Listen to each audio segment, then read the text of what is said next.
कल 42वां श्लोक अपन ने पढ़ा था। पूर्व में गत वर्ष पहले के श्लोकों को व्याख्यायित किया जा चुका है। विषय बड़ा सुंदर है, भक्ति का विषय है। प्रभु भक्ति ही हम सबके जीवन में, आपके जीवन में सबसे बड़ा आलम्बन सिद्ध होती है। यह भक्ति श्रावक ही करता हो ऐसा नहीं, मुनिराज, आचार्य परमेष्टि, यहाँ तक कि गणधर परमेष्टि भी करते हैं। विशेष समझने की बात है, आप श्रावक हो, आपके जीवन में तरह तरह की कठिनाइयाँ आती हैं। आप लोगों के पास विकल्पों के बहुत सारे माध्यम हैं, तो अपने आप को संभालने के लिए भक्ति समझ में आ सकती है। लेकिन आचार्य भगवान कहते हैं, वे मुनिराज, वे आचार्य जिन्होंने समस्त पापों का त्याग कर दिया है, जिनके पास कोई विकल्प के साधन नहीं हैं, जो हमेशा निर्विकल्प रहते हैं, जो ज्ञान और ध्यान में ही लवलीन रहते हैं, उनके लिए भी मूलाचार्य ग्रंथ में आया है 6 आवश्यकों में 2 आवश्यक ऐसे हैं जो भक्ति से रिलेटेड हैं। एक आवश्यक है प्रभु की स्तुति और एक आवश्यक है प्रभु की वंदना। अब देखना, विशेष बात समझने की कोशिश करना। तो एक गणधर परमेष्टि भी भगवान की भक्ति करते हैं, स्तुति करते हैं, वंदना करते हैं। वंदना, देव वंदना जो कहा जाता है, वो बेसिकली एक तीर्थंकर विशेष प्रतिमा का आलम्बन लेकर के मंदिर में जाकर के जो वेदी में बैठे हुए मूल नायक भगवान हैं, उनके चरणों में झुक कर के उन्हें नमस्कार करके वो वंदना, देव वंदना का कार्य किया जाता है। लेकिन जब स्तवन कहा जाता है, मुनियों के 2 आवश्यकों में एक वंदना आवश्यक है, दूसरा आवश्यक है स्तुति, स्तवन आवश्यक। स्तवन आवश्यक में 24 तीर्थंकरों की भक्ति की जाती है। 24 तीर्थंकर भगवान को स्मरण में लाया जाता है। स्मरण में लाने का अर्थ सिर्फ नाम स्मरण ही नहीं, खासकर उनके गुणों का स्मरण, उनके गुणों का बखान करना, उनके गुणों को कथन करना, कहना। गुणस्तोकम सदुल्लंघ्य तद बहुत कथा स्तुति। गुण तो स्तोक होते हैं, थोड़े होते हैं, उनका उल्लंघन करके बहुत विस्तार पूर्वक कथन करना, यह स्तुति कहलाती है। दृष्टि में वे गुण हमें नजर आ जाए। आंखों से तो प्रतिमा नजर आएगी, लेकिन मन से गुण नजर आना चाहिए, तो वह सही स्तुति कहलाती है। उसमें फिर हमारे भाव भी लगते हैं, मन हमारा भटकता नहीं है, इधर उधर मन भागता नहीं है। यदि हम गुणों तक पहुंचने लगे प्रभु के, तो मन बहुत जल्दी उसमें स्थिर होने लगता है। हाँ, गुणों के बिना जो कथन किया जाता है, उसमें चांसेस होते हैं मन के भागने के। आप लोगों का मन भी भागता है ना भक्ति करते समय, कि नहीं भागता? हाँ, मंदिर में रहते हो, सामने प्रभु विराजमान हैं, कर रहे हो भक्ति, लेकिन मन की यात्रा कहाँ की हो जाती है? कहीं और। तो ठीक है, लेकिन शुभ में है कि अशुभ में यात्रा होती है। मन भागेगा दो जगह भाग सकता है। एक शुभ में भी भाग सकता है और एक अशुभ में भी भागता है। तो कहाँ भागता है आपका मन ज्यादातर? अशुभ में ही ज्यादा भागता है। अशुभ में ना, घर गृहस्थी के काम में, ऑफिस के काम में, बच्चों के लिए, पत्नी के लिए व्यवस्था को बनाना है, उन्हीं में वो उलझ करके रह जाता है। अब मन हमारा एकाग्र कैसे हो, दत्त चित्त कैसे हो पाए? तो आचार्य भगवान कहते हैं सबसे अच्छा तरीका है गुणों की ओर दृष्टि लाना सीखें। क्योंकि जैसे ही हमारे चिंतन में गुण आने लगते हैं, गुण दिखलाई देने लगते हैं, तो मन विशेष रूप से वो आकृष्ट होने लगता है। मन का एक स्वभाव है, मन प्राय वहीं रुकता है जहां उसे कुछ अच्छा सा नजर आने लगता है। क्या हो रहा है? डिस्टर्बेंस हो रहा है?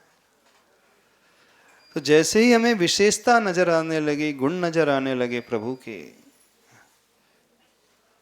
तो मन रुकने लगता है। और विशेषता और गुणों के अभाव में मात्र नाम स्तुति होती है। नाम स्तुति भी स्तुति कहलाती है, ऐसा नहीं कि स्तुति नहीं कहलाती है, लेकिन उसमें चांसेस होते हैं ज़्यादा भटकने के। क्योंकि हमने एक बार नाम ले लिया आदिनाथ भगवान का, एक बार श्लोक पढ़ लिया, फिर हमारे पास कुछ बचता ही नहीं है कार्य करने के लिए।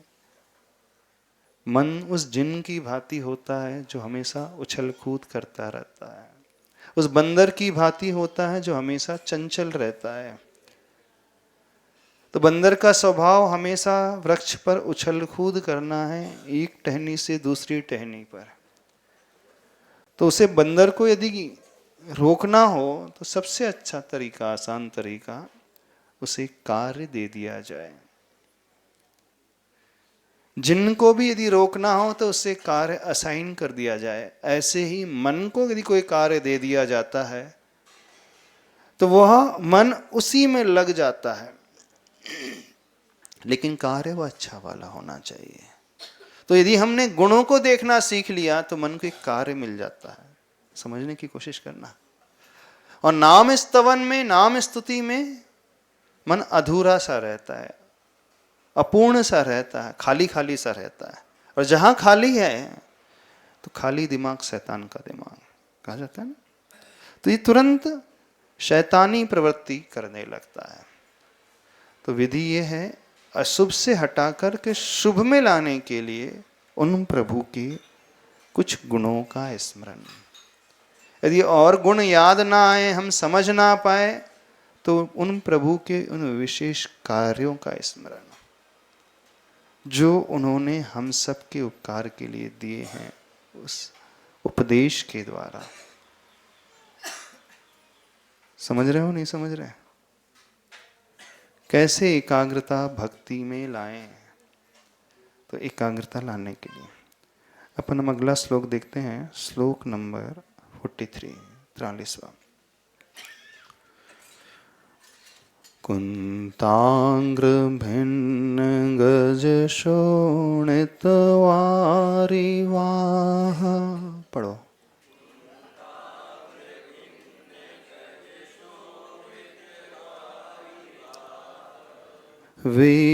वेगावतार तरणातुर योध भीमे।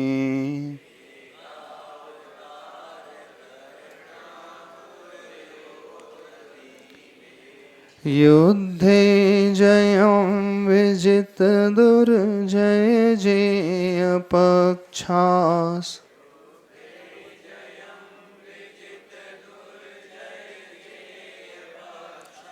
त्वत्पाद पंकजवनाश्रयिणो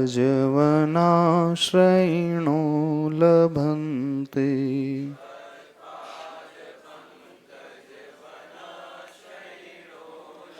उच्चारण की विधि में तीसरा चरण थोड़ा सा खींच करके पढ़ा जाता है ना। पहला, दूसरा और चौथा चरण इनकी लय एक जैसी होती है। थर्ड जो पंक्ति है, तीसरी पंक्ति, उसमें थोड़ा सा आपको पुश करना पड़ेगा। एक साथ पढ़ते, कुंतांग्र भिन्न गज शोणित वारिवाह वेगावतार तरणातुर योध भीमे युद्धे जयं विजित दुर्जय जय अपक्षास त्वत्पाद पंकजवनाश्रयिणो लभन्ते। जैसे श्लोक नंबर 42 में था,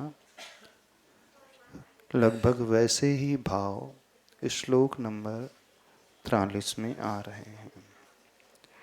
42 में यह बतलाया गया था, विकट शत्रु जो सेना होती है हमारे सामने, हे प्रभु आपके कीर्तन से वह तितर बितर हो जाती है, विघटित हो जाती है, छिन्न भिन्न हो जाती है।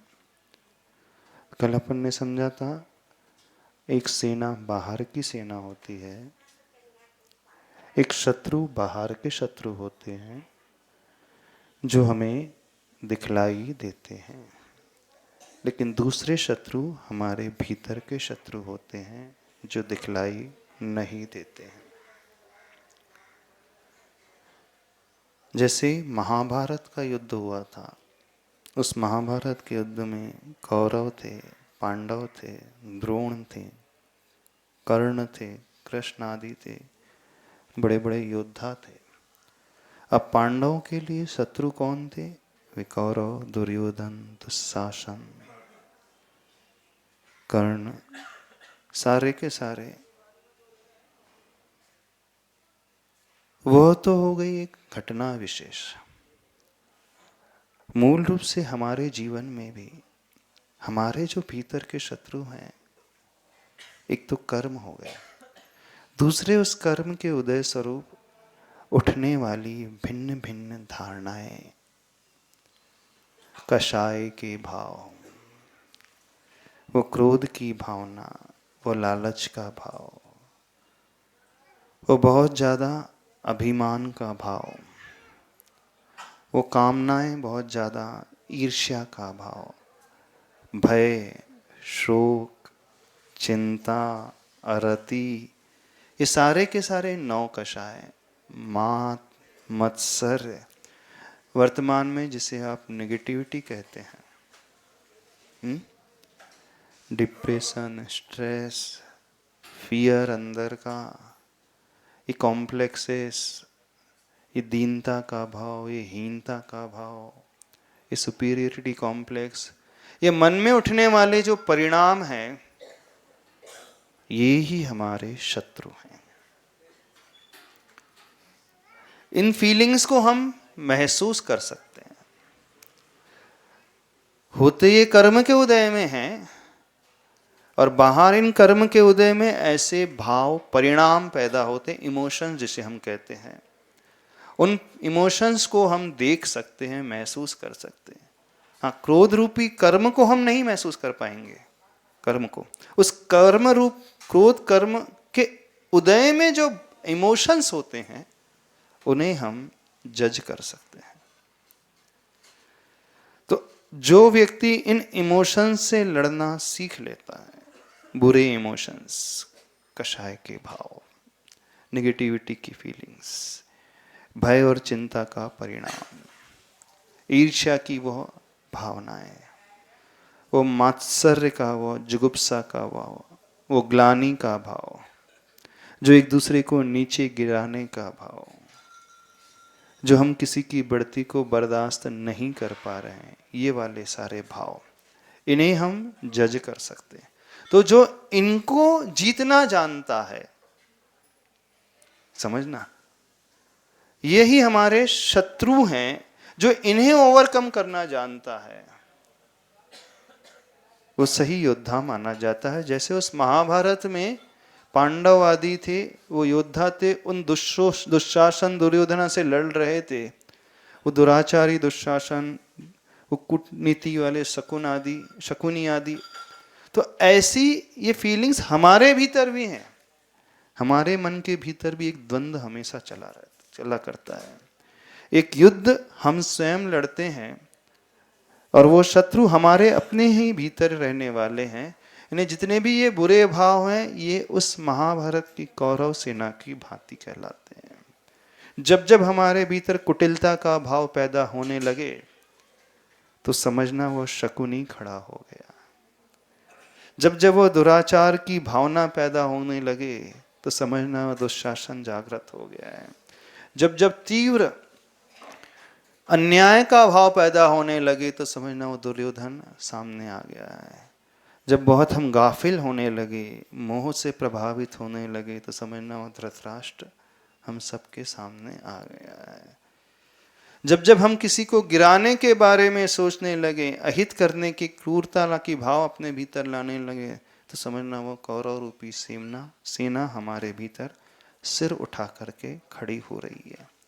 तो इन्हें नष्ट करने के लिए, तितर बितर करने के लिए, हे प्रभु, वह आपकी भक्ति ही है जो इन्हें छिन्न भिन्न कर सकती है। अब आप प्रश्न कर सकते हो, भक्ति का और इन दुर्भावनाओं से लड़ने का क्या रिलेशन?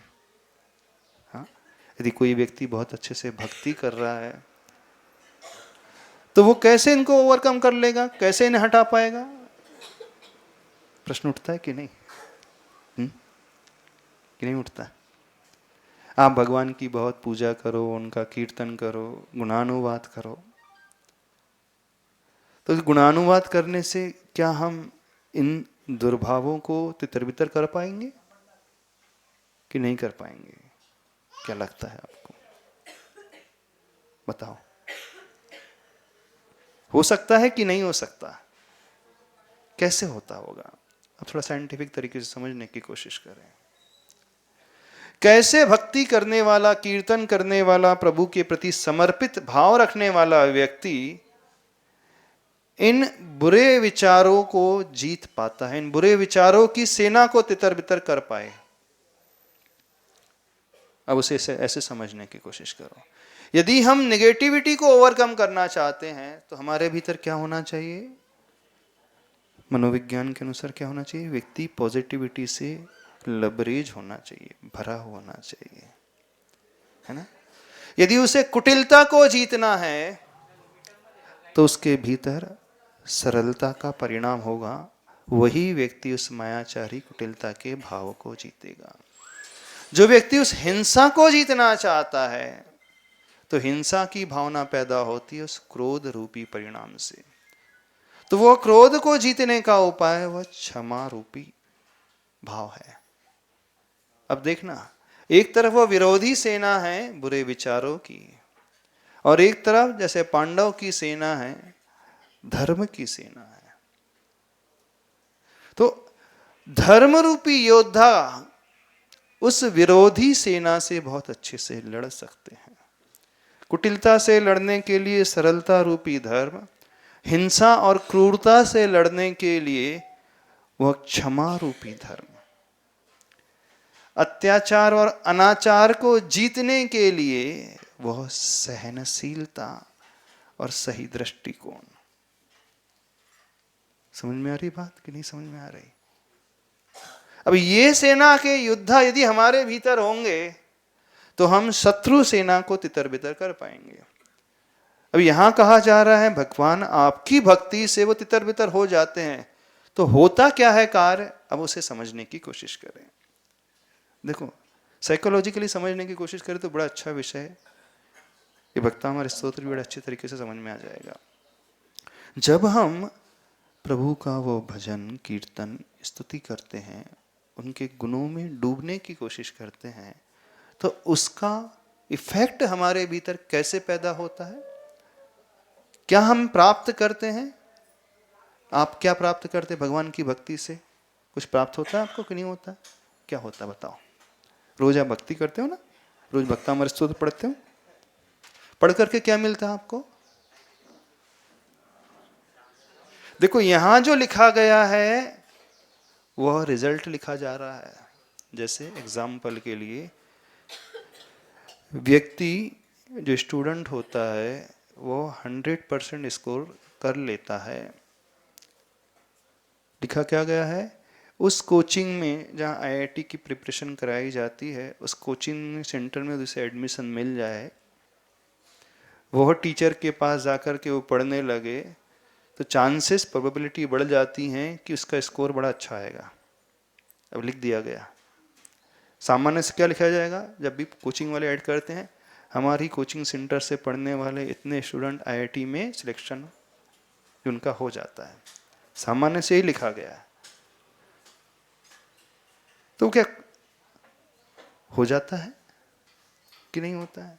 अब लिखा तो ये जाएगा, ऐसे ही भक्तामर के श्लोक में लिखा है कि भगवान का कीर्तन, भगवान की भक्ति जो है शत्रुओं की सेना को तितर बितर कर देती है।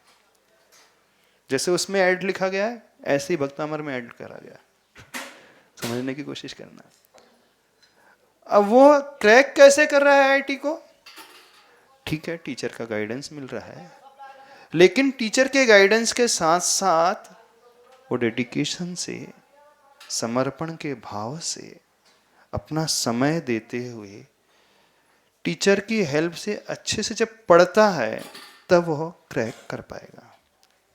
अब ये नहीं लिखा जाएगा कि उसमें कि आपको इस हिसाब से इतने इतने घंटे पढ़ना है। ऐड क्या किया जाएगा, इस कोचिंग में एडमिशन लेने से आप चांसेस बढ़ जाएंगे। ऐसे ही भक्तामर में लिखा है कि आदिनाथ भगवान की स्तुति करने से आप जो है शत्रु की सेना को तितर बितर कर लोगे। लेकिन अंदर प्रोसेस कैसे घटित होगी, तो उस स्टूडेंट को क्या करना पड़ेगा, समय देना पड़ेगा, समर्पण का भाव लाना पड़ेगा, अन्य बुरे कार्यों को छोड़ना पड़ेगा, अन्य जो एक्टिविटीज होती है उससे ऊपर उठना पड़ेगा, और इसमें लगन लगा करके समय दे करके अच्छे से पढ़ेगा, तो वह क्रैक कर पा जाएगा। अब ऐसे ही जब हम भगवान की स्तुति करेंगे तो हमारे भीतर क्या घटता है, गुणों को देख करके स्तुति करेंगे तो हम अंदर से उस ऊर्जा से भरने लगते हैं, हम अंदर से उस पॉजिटिविटी के भाव से भरने लगते हैं। वो पॉजिटिविटी का भाव जब हमारे भीतर पैदा होने लगता है अथवा जागृत होने लगता है, तो वह जागृत हुआ भाव जो शत्रु सेना में उठने वाले दुर्भाव हैं, उनको दबाने के लिए सामर्थ्यशाली हो जाता है। जब भगवान आदिनाथ के गुणों को स्मरण में लेकर के आएंगे, हे प्रभु आपने वो ऐसा उपदेश दिया, आपके ऐसे ऐसे गुण हैं, मैं आपके गुणों पर लालायित हो उठा हूँ, मैं आप जैसे गुणों को अपने भीतर उद्घाटित करने की भावना करता हूँ, बस इसीलिए आपको मैं चरणों को मैं स्पर्श कर रहा हूँ, आपके चरणों को देख रहा हूँ, आपके रूप को और आपके स्वरूप को निहार रहा हूँ। जब ऐसे भावना भीतर जागृत होती हैं, तो हम जो हैं इतना ऊपर उठते चले जाते हैं कि वह शत्रु सेना कितनी भी कुटिल, क्रूर, हिंसक, बुरी क्यों ना हो, उस पर हम कंट्रोल कर जाते हैं। आ रही आपको नहीं समझ में आ रही, लेकिन होगा वो इस तरीके से, यानी प्रभु की उस एनर्जी को अपने भीतर लाना है। प्रभु ने जो अपने जीवन में कार्य किया, वैसे कार्य करने के लिए अपने आप को प्रेरित करना है अंदर से। समझ रहे हो नहीं समझ रहे? ठीक है, तो ऐसी। अब अगला जो श्लोक है 43 नंबर का, यहां पर जो बताया जा रहा है, चरम सीमा को जो प्राप्त हो गया युद्ध, उस युद्ध में भी भक्ति करने वाला विजयी होता है। पहले भी युद्ध की बात कही गई थी, यहां पर भी युद्ध की ही बात कही गई थी, बस यहां पर एक विशेषता थोड़ी सी और एक्स्ट्रा आ गई है। अब इस श्लोक में देखना, अंतिम पंक्ति यदि देखोगे तो आपको बात पकड़ में आ जाएगी। त्वत्पाद पंकज वन आश्रयणो लभन्ते, क्या लिखा है वहां पे 42वें श्लोक में लिखा गया था, त्वत्कीर्तनात्, आपका कीर्तन उस अंधकार को नष्ट करने वाला है। 43वें श्लोक में क्या कहा जा रहा, त्वत्पाद पंकज, त्वत् मतलब आपके, पाद यानी चरण और पंकज यानी कमल। पंकज कमल, चरणों को कमल की उपमा दी है। तो जो पंकज यानी पंकज रूपी वन यानी कमल रूपी वन, कौन से कमल रूपी वन? चरण कमल रूपी वन का आश्रय लेता है, वह व्यक्ति क्या कर लेता है? युद्धि जयम विजित दुर्जय जय पक्षा, उस युद्ध में जय को प्राप्त कर लेता है। कैसे? दुर्जय जय पक्ष को विजित करके, यानी सामने जो शत्रु है वो सामान्य नहीं है। दुर्जय यानी कठिनता से जीतने योग्य, वो भी शक्तिशाली है, ऐसी नहीं बैठा है, अस्त्र शस्त्र से सहित है और पावरफुल है। तो दुर्जय जे पक्ष को भी विजय कर लेता है, जीत लेता है युद्ध में। फिर बाद में जो बताई जा रही विशेषता उस युद्ध के संग्राम की, कुंतांग्र भिन्न गज शोणित वारिवाह वेगावतार तरणातुर योध भीम। कुंत अग्र, कुंत का अर्थ होता है भाला, उसका अग्रभाग यानी उसका जो नुकीलापन होता है, जो उस भाले की नोक से जिस योद्धा ने भिन्न कर दिया है, प्रहार किया है, किसके ऊपर? गज यानी उन हाथी के ऊपर। और शोणित वारी वाह, शोणित का अर्थ होता है रक्त, उस भाले के प्रहार से हाथी के शरीर से रक्त रूपी जल का प्रवाह हो रहा है, यानी पूरा हाथी जो है रक्त रंजित हो चुका है, उसके शरीर से चारों तरफ से सिर्फ रक्त ही रक्त बह रहा है। ऐसे खूनी संग्राम में वेग सहित जो डूब रहे हैं योद्धा, उपमा दी रही है जैसे समुद्र में जल भरा होता है, तो संग्राम और युद्ध स्थल कैसा हो गया? चारों तरफ खून की ही नदियां जैसे बह रही हो। मान लो एक हाथी की बात नहीं है, खून की नदियां तब बहती हैं जब चारों तरफ ही खून से रंजित जीव पशु आदि हो चुके हैं। चारों तरफ सिर्फ खून ही खून नजर आ रहा है, उसके अलावा कुछ नजर नहीं आ रहा है। इस भीम यानी भयंकर युद्ध स्थल में जहां ऐसा क्रूर भीषणतम दृश्य है, ऐसे दृश्य को लिए हुए उस समुद्र यानी रक्त के समुद्र को तैरने के लिए जो आतुर योद्धा है, वह उस युद्ध में विजय प्राप्त कर लेता है। लेकिन विजय कैसे प्राप्त करता है? त्वत्पाद पंकज वन का आश्रय लेकर के। अब यहां श्लोक में जो विशेषता बतलाई जा रही है, किसका आश्रय लेने के लिए कहा जा रहा है? पाद रूपी पंकज। जब भी भक्ति की जाती है, भक्ति में एक विशेष बात आती है हमेशा। अब बहुत सारे श्लोकों को उठा करके देखना, अन्य स्तोत्र को उठा करके देखना, हमेशा पाद पंकज की बात अवश्य की जाएगी, चरणों की बात अवश्य की जाएगी। प्रभु की भक्ति में हमेशा हम सभी लोगों को प्रभु के चरण नजर आना चाहिए। चरणों का बहुत महत्व होता है, खासकर भक्ति में। दृष्टि हमारी चरणों की ओर होना चाहिए। पूरा शरीर नहीं कहा गया, विशेषता समझने की कोशिश करना। हे प्रभु, हे आदिनाथ भगवान, आपके चरण कमल का जो आश्रय ले लेगा, चरणों में ही क्यों जोर दिया जाता?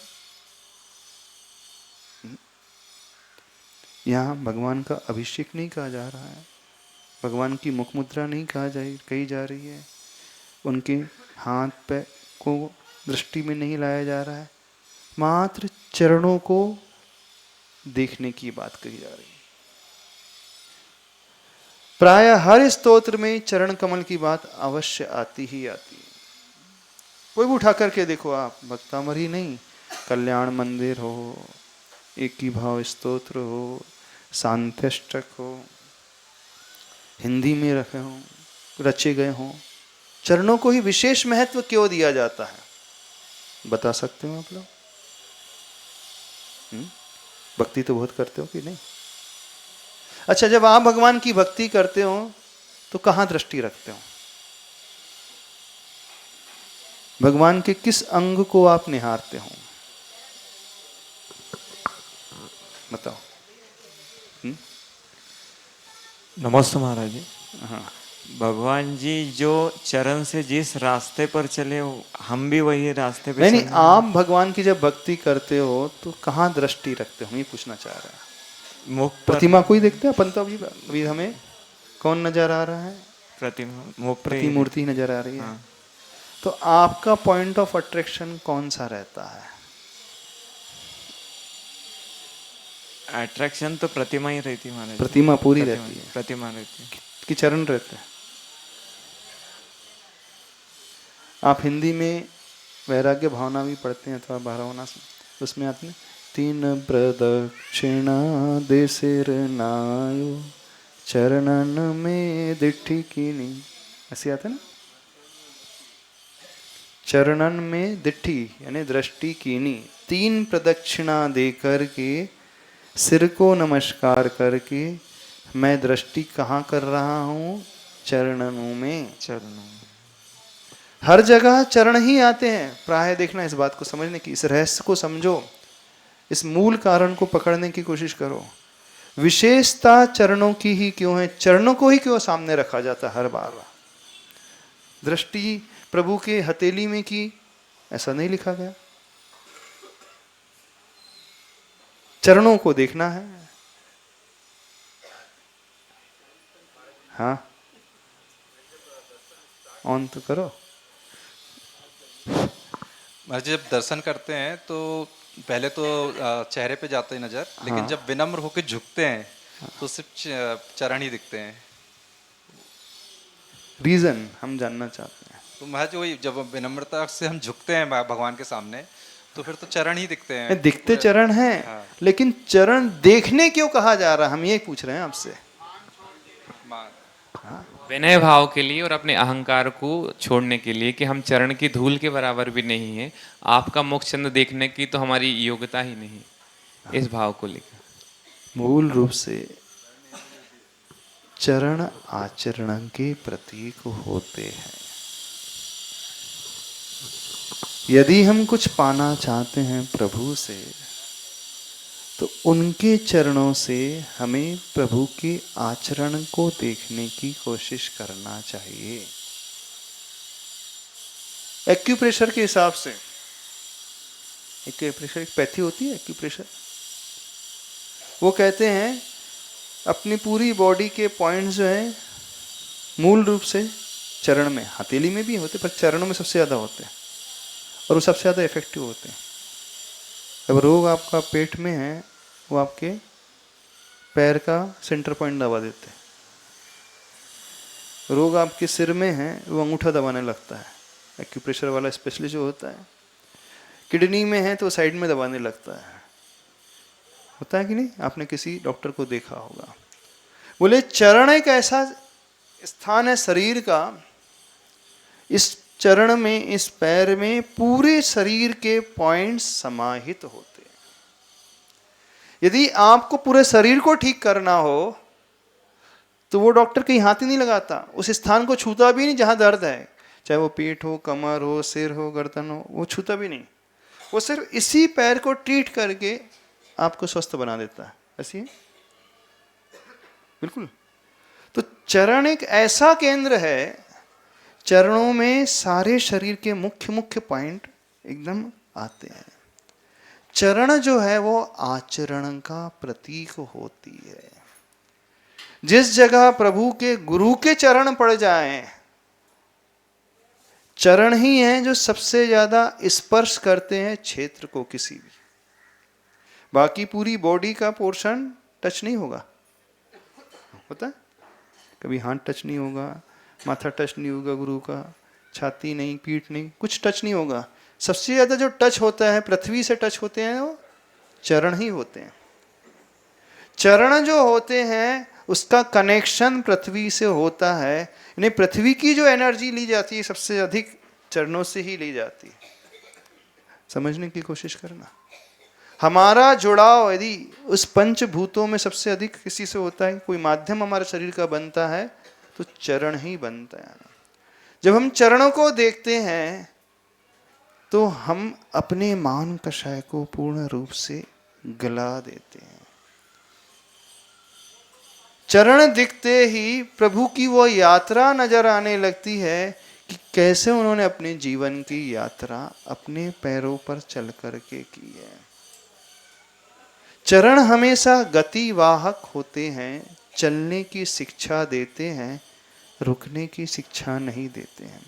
चरण हमेशा पुरुषार्थ को सिखलाने वाले होते हैं, बैठ करके एक स्थान में कुछ करने वाले, निकम्मा होकर के बैठने की शिक्षा देने वाले नहीं होते। चरणों को देख करके एक अलग ही भाव जागृत हो जाता है उस भक्त का, जो हम चेहरे से नहीं सीख सकते वो हम चरणों से सीख सकते हैं। यदि प्रभु की ऊर्जा भी लेना हो तो चरणों को स्पर्श करने के लिए कहा है। तथ्य समझने की कोशिश करना। पूरी बॉडी की उनकी ऊर्जा जो है चरण को स्पर्श कर लेंगे तो अपने आप हमें मिल जाएगी। चरण से वो ऊर्जा भी मिलती है, चरणों को देखकर कि वो भाव भी निर्मल होते हैं। चरण को देखकर हमारा भाव उस आचरण की ओर पहुंचता है, क्योंकि आचरण चरण से ही बनना है। चरण का अर्थ पैर होता है, चरण का अर्थ होता है चलना, यानी चलना का वो भाव। चलने का अर्थ एक होता है रास्ते में चलना और एक चलने का अर्थ होता है चरण का अर्थ आचरण करना, चरित्र को अंगीकार करना। 4 अनुयोग में प्रथमा नियोग, कर्णानुयोग, तीसरा नियोग कौन सा आता है? चरणानुयोग। चरणानुयोग क्या होता है? हाँ, चरणानुयोग में जो ग्रंथ आते हैं वो आते हैं आपके श्रावकाचार, मूलाचार, यानी डे टू डे लाइफ में व्यक्ति का आचरण, चरित्र कैसा होना चाहिए, ये शिक्षा उस चरणानुयोग ग्रंथ से ही मिलती है। हम जीवन में जो भी प्राप्त कर सकते हैं वह सिर्फ चल करके ही प्राप्त कर सकते हैं। बैठे बिठाए कुछ नहीं मिलता है। तो चरण हमेशा पुरुषार्थ वाचक होते हैं, चरण हमेशा चारित्र वाचक होते हैं, चरण हमेशा ऊर्जा के देने वाले होते हैं, चरण हमेशा हमें उस विनय भाव को प्रगटाने वाले होते हैं, चरण हमेशा यह दिखलाने वाले होते हैं कि शांति से निठल्ले होकर के बैठना नहीं है। चरण हमें यह दिखलाने वाले भी होते हैं हर उपसर्ग और हर कठिनाइयों को सहन करना है। जब चरण की भक्ति करेंगे, चरणों को छुएंगे, तो वो ऊर्जा का ट्रांसफॉर्मेशन चरण से ही होता है। हाथ को छूने के लिए नहीं कहा कभी भी, भगवान के चेहरे को छूने के लिए कभी नहीं कहा। यदि आप भगवान से कुछ पाना चाहते हो, प्रतिमा से कुछ पाना चाहते हो, कुछ लोग हैं ना जब भगवान के दर्शन करते हैं धोती दुपट्टा पहन करके पूरी बॉडी छूते हैं, उससे कुछ नहीं होता। कुछ लोग घुटने को भी दबाने लगते हैं भगवान के, जैसे मुनि महाराज की भैयावर्ती करते हैं ना, बूढ़े लोग होते हैं देखना, वृद्ध लोग कैसे नमस्तु करते हैं भगवान के घुटनों को दबा करके, जैसे भैयावर्ती करने बैठ गए हो। नहीं, वहां सिर्फ और सिर्फ चरण की बात है।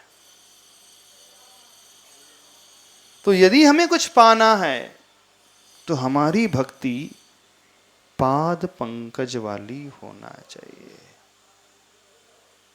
चरण को कमल की उपमा दी है, देखना, पाद पंकज, यानी वो चल रहे हैं, चलते हुए भी वो लिप्त नहीं होते हैं। जैसे पंकज होता है, कमल होता है, कीचड़ में रहते हुए भी कीचड़ से ऊपर उठा हुआ होता है, जल में रहते हुए भी जल से वो ऊपर उठा हुआ रहता है। तो वह चरण प्रभु के, वह शिक्षा देने वाले कि सारा मार्ग तय करते हुए भी, धूल में, चरण में, रज में पैर रखते हुए भी वह धूल जिन्हें चिपकती नहीं। अब आप कहोगे हमारी धूल तो चिपक जाती पैरों से। नहीं, किस धूल की बात कर रहे हैं? उनके चरण ऐसे हैं कि कर्म रूपी धूल जिन्हें छू नहीं पाती है। तो इतनी सारी विशेषताएं जो हैं वो चरणों की होती है। तो यदि हमें कुछ पाना है तो हमें किसका आश्रय लेना है? पाद पंकज वन आश्रय। त्वत्पाद पंकज वनाश्रयिणो लभन्ते। आप किसका आश्रय लेते हो? यहां सिर्फ नाम उच्चारण नहीं हो रहा है, इस बात को समझने की कोशिश करना। यह आदिनाथ भगवान का नाम नहीं लिया जा रहा है। आश्रय लेना, एक चीज और समझने की कोशिश करना। आश्रय लेना है भगवान की गोद में बैठना भी नहीं है कि हमने भगवान की चरणों का आश्रय लिए थे, उनकी गोदी में बैठ गए। तब पादव मम हृदय, एक बात और भी कही जाती ना, तव पद मेरे हिय में। क्या अर्थ है इसका? हे प्रभु आपके पद, दोनों पद मेरे हृदय में। तो क्या चरण चिन्ह बनाना है? हाँ, हृदय में। हाँ, एक स्टिकर लगाना है दो चरणों का, जैसे हनुमान जी की छाती में रहते हैं राम सीता। ऐसा कैसा? पोस्टर देखा होगा ना आपने, चित्र देखा होगा, हनुमान जी की छाती में एक तरफ राम एक तरफ सीता है। अब यहाँ कहा जा रहा है भगवान के चरण हृदय में। देखिए चरण, यहाँ पे टैटू बनाना चरणों का, क्या बनना? पद हृदय में अर्थात वह आचरण हृदय में। चरण हृदय में भाव, उनका आचरण हमारे हृदय में। उनका आचरण हृदय में यानी जैसा उन्होंने अपने जीवन को जिया, जैसी साधना उन्होंने अपने जीवन में की, जो जो कार्य उन्होंने अपने जीवन में किए, वो और वैसे वैसे कार्य हम करें। भक्ति में यही होता है। भक्ति में अनुराग होता है ना? प्रभु से अनुराग होता है। तो अनुराग होगा का अर्थ क्या होता है? अब जिंदगी जीवन में आप जिसे चाहते हो, चाहने का अर्थ क्या होता है? अटैचमेंट। क्या? अच्छा सोचो अकेले। जिसे हम चाहते हैं उसे अपने जैसा है ना बहुत ऊपर उठाना चाहते हैं। हम नहीं चाहते कि वो नीचे रहे, बहुत ऊपर उठा रहे। अथवा जिसे हम अनुराग करते हैं वो बहुत ऊपर उठाए तो हम उस जैसा ऊपर उठना चाहते हैं। उससे अनुराग कर रहे हैं ना, उस जैसा हम पाना चाहते हैं, उस जैसा हम होना चाहते हैं। जिसे आप लाइक करते हैं उसकी बहुत सारी क्वालिटीज हैं और आपके भीतर वो क्वालिटीज नहीं है और आप कह रहे हैं मैं उसे लाइक कर रहा हूं। तो लाइक किया किस दृष्टि से किया जाता है? उसकी क्वालिटी को पसंद किया जा रहा है। मेरे भीतर वो क्वालिटीज नहीं है, मेरे भीतर वो गुण नहीं है, मुझे उनके गुण प्रभावित कर रहे हैं। यानी मैं अपने अवगुणों को दूर करके अपने भीतर उन जैसे गुणों को उद्घाटित करने का भाव पैदा करता हूं। चाहने का अर्थ यही होता है? नहीं होता। मान लीजिए आपकी रियल लाइफ में किसी से ट्यूनिंग बहुत अच्छी है, आपका मन किसी से बहुत अच्छा मिलता है। मन मिलने का अर्थ क्या होता है? अंडरस्टैंडिंग अच्छी है। अंडरस्टैंडिंग अच्छी क्यों है?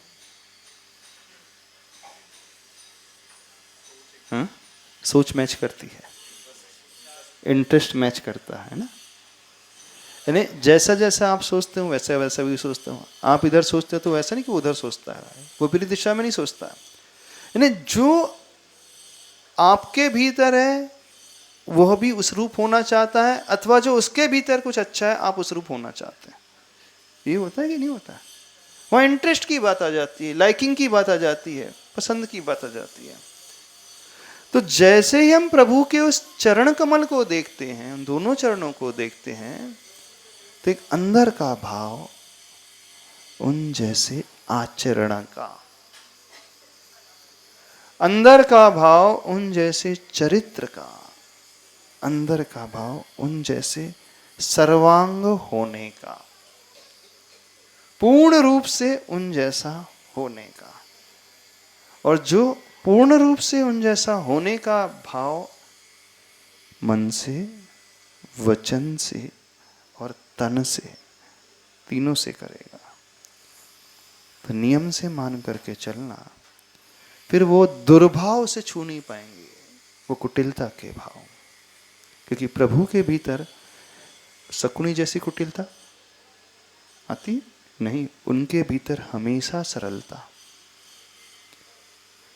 प्रभु के भीतर उस दुशासन जैसा दुराचरण था नहीं, उनका आचरण पवित्रतम। प्रभु के भीतर उस दुर्योधन जैसी क्रूरता थी, क्रोधता नहीं, उनके भीतर परम क्षमा का भाव। प्रभु के भीतर उस धृतराष्ट्र जैसा मोह था, जो पुत्र मोह में अंधे थे। एक तो दृष्टि से अंधे वैष्णव संप्रदाय के अनुसार, जैन धर्म के अनुसार धृतराष्ट्र आंखों से अंधे नहीं थे, पुत्र मोह से अंधे थे। दोनों में धृतराष्ट्र का वर्णन आता है, पांडव पुराण में भी धृतराष्ट्र का वर्णन आता है, लेकिन वहां अंधा नहीं बताया उसे, वहां मोह से अंधा बताया धृतराष्ट्र को। यानी जब व्यक्ति बहुत ज्यादा मोहित हो जाता है तो उसे न्याय अन्याय कुछ नजर नहीं आता है, हित अहित कुछ भी नजर नहीं आता, सही गलत क्या है वो ये चिंतन ही नहीं कर पाता, हे उपाधि का उसे विवेक ही नहीं होता, क्या मुझे करना चाहिए और क्या नहीं करना चाहिए, जो ऐसा एनालिसिस कर ही नहीं पाता है, कौन सा व्यक्ति होता है? मोही व्यक्ति। जैसे मोह बहुत तीव्र हो जाता है, तो जितने भी व्यसनी होते हैं, जिनकी बुरी आदतें होती हैं, तीव्र मोह के कारण तीव्र आसक्ति उस पदार्थ के प्रति हो जाती। फिर चाहे वो शराब हो, सिगरेट हो, गुटखा हो, कोई भी बैड हैबिट्स ले लो, उसकी वो बैड हैबिट्स क्यों नहीं छूटती है? बताना। कई कमियां आपकी भी होंगी, कई गलत आदत आपके भी होंगी। आप सोचते हैं कि मुझे छोड़ना है, फिर भी क्यों नहीं छूटती है? क्यों नहीं छूटती? हाँ, क्यों नहीं छूट पा रही? जैसे किसी को सिगरेट की आदत है, थोड़ा गुटखे की आदत है, वो समझता है कि ठीक नहीं है, उसे समझाया जाए कि देखो हेल्थ के लिए अच्छा नहीं है, कैंसर हो जाता है, इससे बच करके रहना चाहिए।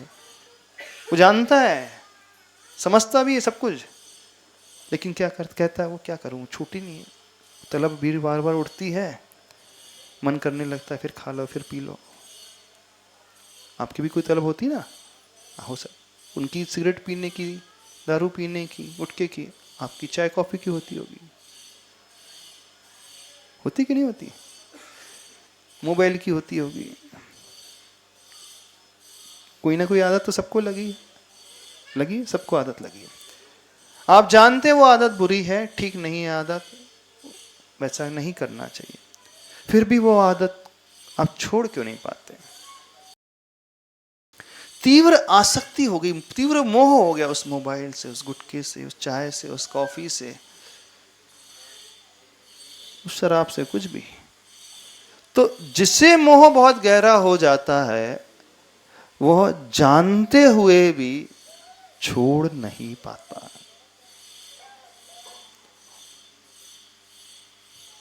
Cigarette smoking is injurious to your health, अथवा cigarette smoking causes cancer, packet में लिखा भी रहता है, चित्र भी बना रहता है, और हर व्यक्ति पढ़ता है उसे। जो जितने भी स्मोकिंग करने वाले हैं सबको पता रहता है कि नहीं होता? पता ही नहीं, इससे चेताया भी जा रहा है बार बार, फिर भी वो नहीं छोड़ता। बोले जानता हूं मैंने, बोले जब होगी तब होगी, देख लेंगे, बीमारी तब होगी देख लेंगे, कैंसर जब होगा तो देख लेंगे, तंबाकू खाने से कैंसर होता है जब होगा देख लेंगे। उससे कहो छोड़ दे भाई, क्या करें अब, ऐसी आदत गहरी हो गई, छूटती नहीं हो। तो ये हो गया तीव्र मोह। तो तीव्र मोह में व्यक्ति सही गलत को जान करके भी त्याग नहीं कर पाता। हे उपाधेय का उसे भान ही नहीं हो पाता है, गलत क्या है सही क्या है, हे यानी त्यागने योग, उपाधेय यानी अपनाने योग, उस योग्य वो कार्य नहीं कर पाता है। तो यही धृतराष्ट्र के साथ था। धृतराष्ट्र जानता था कि दुर्योधन गलत है, धृतराष्ट्र समझता था पांडव सही है, वो जो मांग रहे हैं 5 गांव सही है, उन्हीं के अधिकार का था, लेकिन पुत्र व्यामोह में वो अंधा हो गया था। तो उसने युद्ध करने की परमिशन दे दी। तो ऐसे ही जिसे तीव्र मोह हो जाता है वह व्यक्ति आचरण सही नहीं कर पाता है। अब जिसे भक्ति में मोह हो जाएगा, अब ये हो गया अप्रशस्त राग की बात, संसारी राग की बात, इंद्रिय विषयों की राग की बात, व्यसनों की राग की बात। वहां भी तीव्र आसक्ति है, इंटरेस्ट है, लाइकिंग है। अब उसे छोड़ करके, अप्रशस्त छोड़ करके जो पर प्रशस्त में आ गया, अब बात चल रही है आदिनाथ भगवान की भक्ति की। अब कहा जा रहा है, हे प्रभु तव पद मेरे हिय में, आपके दोनों पद मैं अपने हृदय में विराजमान करता हूं। अब इसे समझो, कौन विराजमान कर पाएगा, कब कर पाएगा? जब उसे अनुराग उन प्रभु के आचरण से होगा, प्रभु से होगा। दोनों ही चीजें, आचरण प्लस आचरण करने वाला व्यक्ति, ज्ञान प्लस ज्ञानी, गुण प्लस गुणी। समझ में आ रही नहीं? व्यक्ति अच्छा लग रहा है तो व्यक्ति की क्वालिटी भी अच्छी लगती है। दोनों ही चीजें, क्वालिटी कभी व्यक्ति के बिना नहीं होती, गुण कभी गुणी के बिना नहीं होता, धर्म कभी धर्मी के बिना नहीं होता, ना धर्मो धार्मिकैर बिना। यदि धर्म है तो अवश्य वहां धार्मिक व्यक्ति होगा ही होगा। धार्मिक व्यक्ति के बिना कभी धर्म ठहरता नहीं है। धर्म शास्त्रों में नहीं होता है, शास्त्रों में धर्म की परिभाषा लिखी रहती है, लेकिन धर्म कोई शास्त्र में नहीं है। धर्म जो है उसे जो अपने आचरण में लाता है वो धार्मिक व्यक्ति, उसके भीतर धर्म होता है। तो जब आपके लिए कहा जा रहा है, यहाँ पे आचार्य मानतुंग स्वामी महाराज कह रहे हैं, त्वत्पाद पंकज वन आश्रयणो लभन्ते, यानी हे प्रभु मैं आपके चरण कमल का आश्रय ले रहा हूं, यानी आपके चरणों कमल को अपने हृदय में स्थापित कर रहा हूं, तो वह अनुराग उनसे होगा। अब हमारा प्रयोजन चरण नहीं है, चरण होता है क्या? जब आप अपने बेटे को बहुत चाहते हो तो बेटी को चाहने का मतलब वो स्वस्थ रहे, वो अच्छा रहे, वो गुणी रहे, उसकी आदतें बहुत अच्छी रहे, वो जीवन में बहुत प्रगति करे, बहुत फले फूले, खुशियों से भरा रहे। ये होता है कि नहीं चाहते, कहने का मतलब। यानी आप उसे किसी भी तरह प्रतिकूलताओं में, बीमारी में नहीं देख सकते। ये होता है ना। चाहने का मतलब नहीं, हर परिस्थिति में वो हमेशा प्रसन्न आनंद में रहे, उसकी हर एक्टिविटी बड़ी अच्छी रहे। ऐसे ही जब हम कहते हैं हम प्रशस्त अनुराग की बात कर रहे हैं, प्रभु को चाहने की बात कर रहे हैं, प्रभु के चरण कमल को चाहने की बात कर रहे हैं, प्रभु के चरण कमल के आश्रय की बात कर रहे हैं, तो उनका वो आचरण हम अपने हृदय में स्थापित करेंगे। अंतर समझ रहे हो कि नहीं? अब जो प्रभु जैसा आचरण अपने जीवन में बना लेगा तो ऑटोमेटिकली उसकी कुटिलता वैसे ही छूट जाएगी। अब कुटिल हो ही नहीं सकता, वो स्वतः ही प्रभु जैसा सरल होता चला जाएगा। अब वो प्रभु के चरणों को अपने भीतर स्थापित कर रहा है तो वो हिंसक हो नहीं सकता, किसी को मारने वाला हो नहीं सकता, वो स्वतः ही अहिंसक हो जाएगा। क्रोध उसे छू नहीं पाएगा, वो क्षमा से अपने आप भरता चला जाएगा, बिल्कुल क्षमाशील वो होता चला जाएगा। वह व्यक्ति जो प्रभु के चरणों को चाहता है तो उन जैसा गुण को चाहने वाला विनयशील भी होता चला जाएगा। अब क्षमा आपके भीतर आ रही है, विनय का भाव आपके भीतर आ रहा है, अहिंसक वृत्ति आपके भीतर आ रही है, सरल परिणाम आपके हो रहे हैं, तो कर्मों का जो आश्रय होगा पाप का हो ही नहीं सकता। जो व्यक्ति इतना अंदर आचरण से अच्छा हो जाएगा वो कभी अशुभ पाप कर्म को कमा ही नहीं सकता। वो जो भी कमाएगा वो अच्छा अच्छा ही कमाएगा। जो भी कर्म आपके पास आएंगे पुण्य रूप ही कर्म आएंगे, ये हुई कर्म की अपेक्षा। ऐसा व्यक्ति क्षमाशील, विनयशील और सरल व्यक्ति दुनिया उसे अपने आप ही चाहने लगेगी। चाहती है कि नहीं? यदि कोई आपके ग्रुप में अच्छे स्वभाव वाला व्यक्ति है, आपकी टीम में बड़ा विनय से भरा हुआ रहता है, केयरिंग नेचर वाला होता है, एकदम उसका स्वभाव बड़ा शांत है, तो उसे हर कोई चाहने लगता है। कोई उससे घृणा नहीं करता बल्कि उसे पसंद करने लगता है।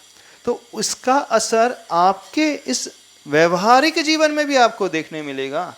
कर्म सिद्धांत के अनुसार वो बाद में मिलेगा तो बात की बात है। व्यवहारिक जीवन में भी आप उसका परिवर्तन स्वयं महसूस करते चले जाओगे।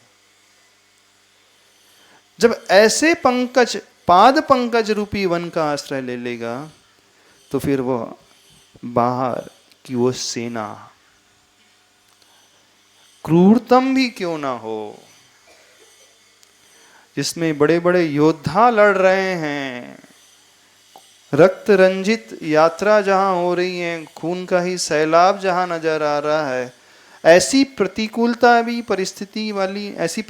वाली परिस्थिति भी क्यों ना हो, ऐसे बुरे विचार भी क्यों ना हो, ऐसी अशुभता भी क्यों ना हो, व्यक्ति उसे जीत जाएगा। यानी यह युद्ध, क्रूरतम मतलब निकाचित कर्म वाला भी युद्ध क्यों ना हो। सामने जो योद्धा बहुत पावरफुल है, सामने हमारा कर्म बहुत पावरफुल है। कौन सा कर्म है? निकाचित कर्म। निकाचित और निदत्ती कर्म वो कहलाते हैं व्यक्ति को जो हर हाल में भुगतना ही पड़ता है। तो यहाँ पे कहा जा रहा है भक्ति से वो निकाचित कर्म भी हल्के होने लगते हैं। वो निकाचित कर्म का प्रभाव जो है धीरे धीरे कम होने लगता है और कम होते होते नष्ट भी हो जाता है। क्या समझ रहे हो? नहीं समझ में आ रहा है? ऐसे भावों से प्रभु के चरण कमल का आश्रय लेना है। ऐसे भावों से प्रभु के चरणों को देखना है। आश्रय लेने का अर्थ उनकी गोद में बैठना नहीं। आश्रय लेने का अर्थ उन चरणों को हृदय में स्थापित, उनके आचरण को हृदय में स्थापित। ये भक्ति कहलाती है प्रशस्त रूप से अनुराग वाली भक्ति। हाँ, भक्ति भाव शुद्धि युक्त पूज्य पुरुषेषु गुणेषु अनुरागः इति भक्ति। परिभाषा बनाई है भक्ति की, भावों की विशुद्धि से युक्त। हाँ बोलिए पंडित जी। पूज्य पुरुषेषु गुणेषु अनुराग भक्ति। हाँ, तो गुणों से अनुराग, लेकिन एक चीज और उसमें है, भावों की शुद्धि से युक्त होकर के। हाँ, गुण से अनुराग तो कईयों को भी हो सकता है, लेकिन उसका उद्देश्य खराब भी हो सकता है, किसी का अहित करने का भी हो सकता है, अपना स्वार्थ सिद्ध करने का भी हो सकता है, अपना नाम ऊंचा उठाने के लिए भी हो सकता है ना? मैं भी सरल बनूंगा, मैं भी बड़ा डाउन टू अर्थ हो जाऊंगा। बोले क्यों? वो सामने वाला जो मेरा पार्टनर है बड़ा डाउन टू अर्थ है, उसकी प्रोग्रेस बहुत जल्दी हो रही है, उसका इंक्रीमेंट बहुत अच्छे हो रहा है, बॉस उसे लाइक कर रहा है, बॉस उसे पसंद कर रहा है। बोले पसंद क्यों कर रहा? वो बहुत डाउन टू अर्थ रहता है, बॉस की हर बात मान लेता है, एक्सेप्ट कर लेता है, वो तेज़ी से कभी बोलता नहीं है। मुझे बात बात में गुस्सा आ जाती है, तो मैं भी थोड़ा सा अपना नेचर बदलने की कोशिश करता हूँ। इंटेंशन क्या है? इंक्रीमेंट। ती भक्ति नहीं कहलाएगी। इंटेंशन क्या है? भगवान जैसा बनना चाहिए, क्योंकि उससे सुना है महाराज जी कह रहे पुण्य कर्म आता है, निकाचित कर्म भी नष्ट हो जाता है, शुभ कर्म बनते हैं, और शुभ कर्म से पैसा आ जाएगा, दुकान अच्छी चलेगी, शरीर अच्छा हो जाएगा, सांसारिक वैभव मिल जाएगा, और अगले भाव में स्वर्ग भी मिलेगा। अगले भाव में स्वर्ग भी मिलेगा, इंद्र का पद भी मिलेगा, वहां पे भी अगले भाव में भी अच्छे भोग की सामग्री बढ़िया फर्स्ट क्लास, और यहाँ भी मिलेगी, और यहाँ नाम भी मिल रहा है, मेरा नाम ऊपर लिखा जा रहा है, सबसे पहले मेरे नाम की घोषणा होती है, सबसे पहले मुझे इनवाइट किया जाता है, जब तक मैं ना पहुंचूं तो कार्यक्रम शुरू नहीं होता है। हाँ, ये वाला भी टाइटल मिल जाएगा। इस कारण भगवान जैसा बनना चाहिए, इस कारण भगवान जैसे थोड़े से गुण लाना चाहिए, इस कारण थोड़ा सा सहनशील होना चाहिए। अनुराग है गुण में, लेकिन उद्देश्य बिगड़ गया, तो ये भक्ति की श्रेणी में नहीं आएंगे, इस स्वार्थ की श्रेणी में आ गया। भक्ति निस्वार्थ होती है, भक्ति आकांक्षा रहित होती है, भक्ति पूर्ण रूप से उन जैसे होने की भावना लिए होती है। तो ये उद्देश्य यदि भीतर है, तब तो मानना हम भक्ति कर रहे हैं। आप सभी लोग भक्ति करते हैं, बहुत सारे लोग करते हैं, घंटों घंटों करते हैं, और भक्ति के लिए आप उपवास भी रखते हैं। कई लोगों के भक्तामर के उपवास भी होंगे, व्रत लिए होंगे, कई लोगों ने भक्तामर के व्रत लिए हैं, 48 लिए हैं। क्यों? भगवान के चरण अपने हृदय में स्थापित करने के लिए। हाँ, भक्तामर के व्रत क्यों लिए हैं? व्रत लेने से सारी समस्याओं का समाधान हो जाता है, सुना है, हो जाता है ना। बोले ऐसा पुण्य बनता है, ऐसा पुण्य बनता है, सारी सुविधाएं मिल जाएगी। तो ये भक्ति नहीं हुई।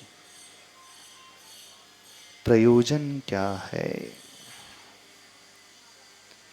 भगवान के चरणों को क्यों चाह रहे हो? क्यों स्थापित करना चाह रहे हो?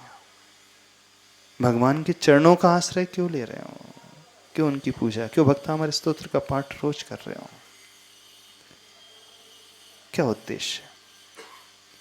तो आचार्य भगवान कहते हैं भाव शुद्धि युक्त अनुराग होना चाहिए, भाव शुद्ध होना चाहिए, सांसारिक कामनाओं से रहित होना चाहिए, लौकिक इच्छाओं से ऊपर उठी होना चाहिए वो भावना, कषायों से वो रहित होना चाहिए, किसी का अहित हो जाए कर दूं इस भाव से वो रहित होना चाहिए। कई प्रकार के विकल्प बन जाते हैं, आप लोग भी भक्ति कर रहे हैं, लेकिन कौन से उद्देश्य को लेकर के कर रहे हैं? ईश्वर व्यक्ति कई बार भटक जाता है, कई बार सब भटके हैं, अपन भटके हैं, कई बार भटके हैं। कई बार पढ़ी होगी भक्ति, कई बार स्तोत्र पढ़ा होगा, कई भव में पढ़ा होगा, इन्हीं भगवान की भक्ति की है, लेकिन भटक गए उद्देश्य से।